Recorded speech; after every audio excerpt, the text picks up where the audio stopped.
warahmatullahi wabarakatuh. Hari ini kita akan belajar tentang bentuk akar. Nah, beberapa pekan lalu kan kita udah belajar tentang pangkat ya. Nah, sekarang ada kebalikan dari pangkat, itu namanya akar. Nah, kalau misalkan saya punya 3 kuadrat itu kan artinya 3 kali 3 ya. Itu sama dengan 9. Nah, ini bisa kita tulis menjadi akar 9 itu sama dengan 3. Jadi kalau misalkan ada yang nanya akar 9 itu berapa, jadi kita harus mikir berapa kali berapa sama dengan 9, tapi kedua bilangan itu harus sama gitu. Nah, ternyata hasilnya adalah 3. Contoh lain, misalkan saya punya 4 kuadrat sama dengan 4 kali 4 kan? Sama dengan 16. Nah, ini bisa kita tuliskan menjadi akar 16 sama dengan 4 gitu. Contoh selanjutnya, misalkan saya punya 9 kuadrat. Itu artinya 9 kali 9 sama dengan 81. Nah, akar dari 81 ini adalah 9 gitu. Nah, dari sini kita punya yang namanya bilangan kuadrat.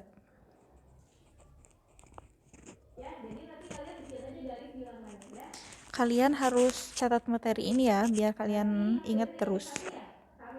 Bilangan kuadrat ini maksudnya gimana? Jadi, bilangan kuadrat ini adalah bilangan-bilangan yang dihasilkan dari bilangan asli yang dikuadratkan. Misal, 1 kuadrat itu hasilnya 1, 2 kuadrat hasilnya 4, 3 kuadrat 9, 4 kuadrat 16, 5 kuadrat 25, 6 kuadrat berapa? 36, 7 kuadrat 49, 8 kuadrat 64, 9 kuadrat 81, kemudian 10 kuadrat itu 100. Ini fungsinya untuk apa, Bu? Kenapa kita harus menuliskan bilangan kuadrat ini? Nah, setelah kita belajar dari bentuk akar, yang misalkan akar 4 itu sama dengan 2, akar 9 sama dengan 3. Nah, di sini ada yang namanya penyederhanaan bentuk akar.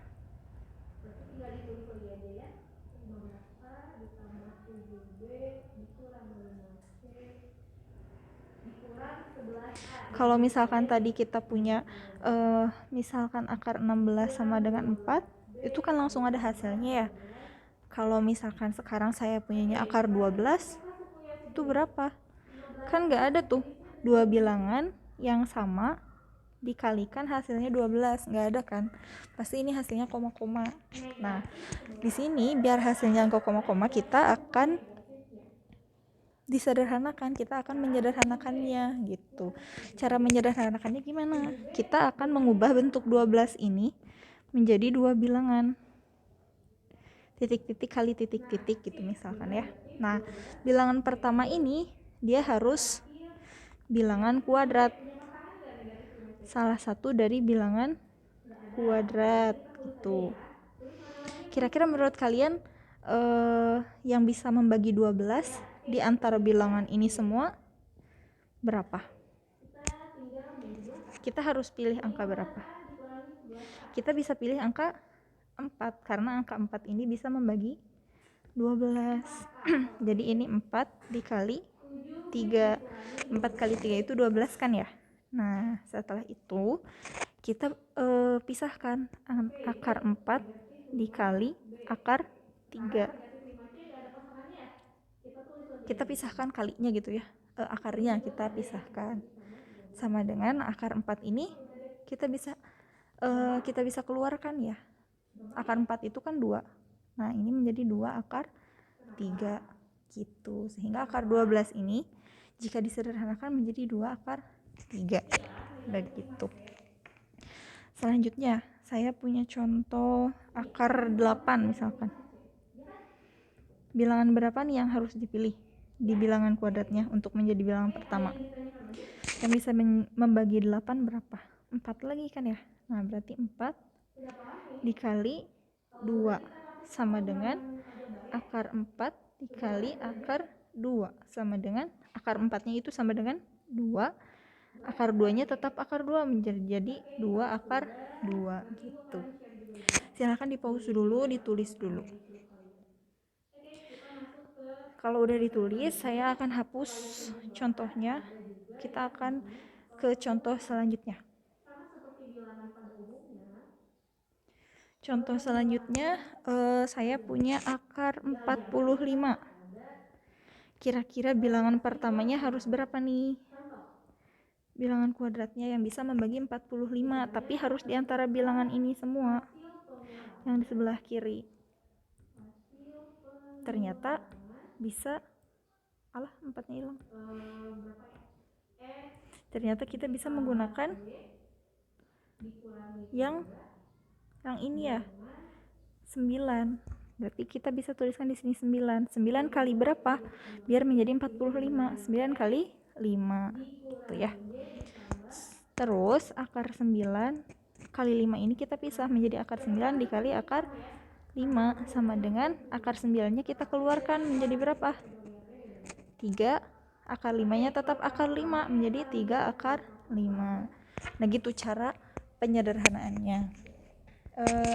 Saya kasih 2 contoh lagi deh. Misalkan sekarang saya punya akar 108. Kita harus pakai angka berapa ya kira-kira? Boleh kalian pause dulu, terus kalian cari dulu jawabannya sendiri juga boleh. Nah, ternyata 108 ini bisa kita bagi dengan 36. Nah, berarti bilangan pertamanya menjadi 36.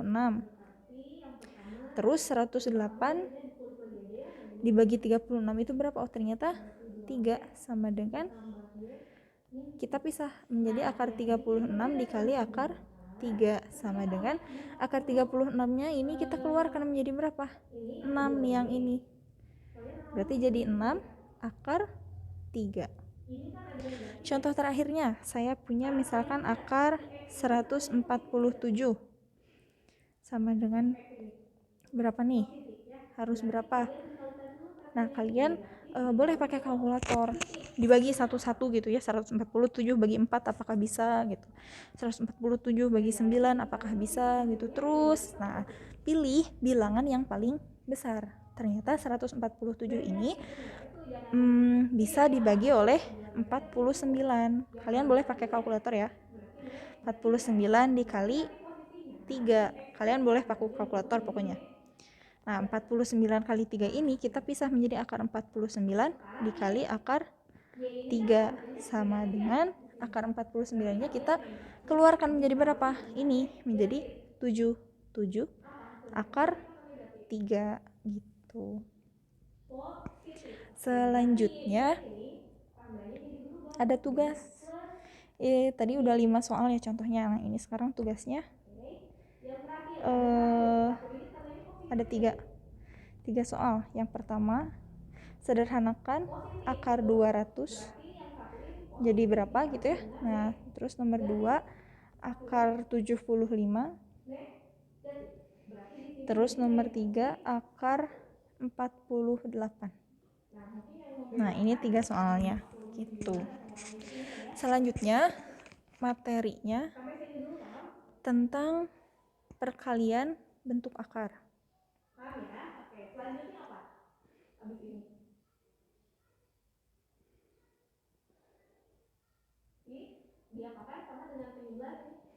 Perkalian dan pembagian bentuk akar.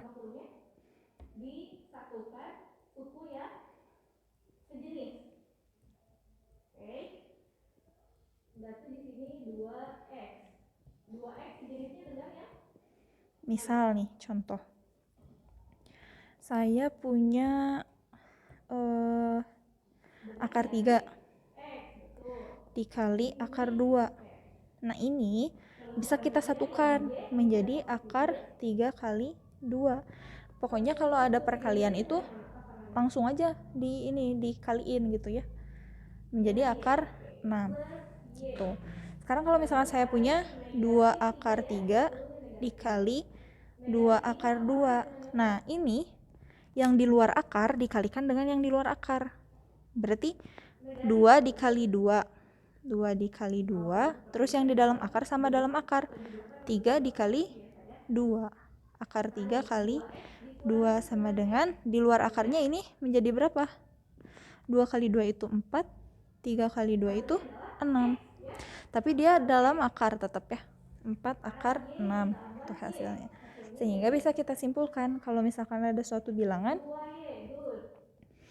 di luar akarnya itu M misalkan, terus yang dalam akarnya itu A dikali N akar B, itu hasilnya adalah yang di luar kali di luar, berarti M dikali N, terus yang di dalam akar itu kaliin A dikali B gitu. Pokoknya kalau ada perkalian mah tinggal langsung aja lah kaliin gitu ya. Nah, sekarang contoh yang pembagiannya.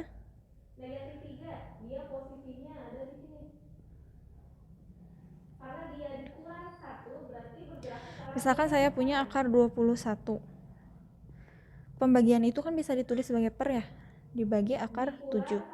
Nah, ini bisa kita satukan menjadi akar 21 per 7. Kita langsung hitung saja. 21 bagi 7 itu berapa? 3. Nah, berarti ini hasilnya adalah akar 3. Gitu. Contoh selanjutnya. Misalkan saya punya 4 akar 10 dibagi 2 akar 5. Nah, ini yang di luar akar, berarti yang di depan dibagi depan aja. 4 bagi 2 yang di luar akar. Terus ini yang di dalam akarnya kita satukan menjadi 10 dibagi 5. Sama dengan, berarti ini yang di luar akar berapa hasilnya? 4 bagi 2 itu hasilnya 2. Terus yang di dalam akar 10 bagi 5 itu hasilnya 2. Nah, berarti hasil dari 4 akar 10 dibagi 2 akar 5 itu adalah 2 akar 2. Nah, dari sini bisa kita simpulkan kalau misalkan ada bilangan M, misalkan ya bilangannya M akar A dibagi N akar B, itu hasilnya adalah yang di luar akar kita bagi M per N dikali yang di dalam akar kita satukan A per B gitu. Tugasnya ada 4 soal ya kalau yang ini perkalian sama pembagian. Yang nomor 1, akar 4 dikali akar 5 sama dengan berapa? Ini gampang ya. Terus yang nomor 2, 2 akar 19 dikali 10 akar 5. Kemudian nomor 3, akar 6 dibagi akar 3 sama dengan berapa? Kemudian yang nomor 4, 20 akar 21 dibagi 4 akar 3 sama dengan berapa? Gitu. Silakan dikerjakan. Untuk sementara boleh dikumpulkannya japri dulu ya. Untuk pekan depan mungkin kita akan ngumpulinnya lewat web. Tapi untuk hari ini silakan japri ke ibu. Gitu. Kalau misalkan ada yang mau ditanyakan silahkan tanyakan, jangan ragu-ragu. Kalau misalkan malu kalian boleh cari dulu di YouTube gitu ya, penjelasan dari orang lain boleh, atau cari di Google tentang materi ini juga boleh. Tapi ini materi yang menurut ibu cukup simple gitu. Nah, ini hasil dari ini tolong disederhanakan sampai bentuk yang paling sederhana ya. Maksudnya sampai gimana nih? Sampai kayak yang ini. Sampai bentuk yang paling sederhana gitu. Kalau misalkan bisa disederhanakan, harus ditulis sampai bentuk yang paling sederhana. Indikator bentuk yang paling sederhana itu adalah yang di dalam akarnya itu kecil angkanya, kayak ini. Akar 5 misalkan, akar 3 juga ini gitu. Jadi yang di dalam akarnya itu bilangannya kecil-kecil Ini akar 6 juga termasuk kecil, akar 6 gitu ya. Ini tuh sudah termasuk kecil. Dan ini juga akar 3, akar 2 gitu. Jadi yang di dalam akarnya itu harus bilangan yang kecil gitu. Terima kasih atas perhatiannya. Mudah-mudahan tugasnya dapat dipahami dengan baik dan materinya juga dapat dipahami dengan baik. Assalamualaikum warahmatullahi wabarakatuh.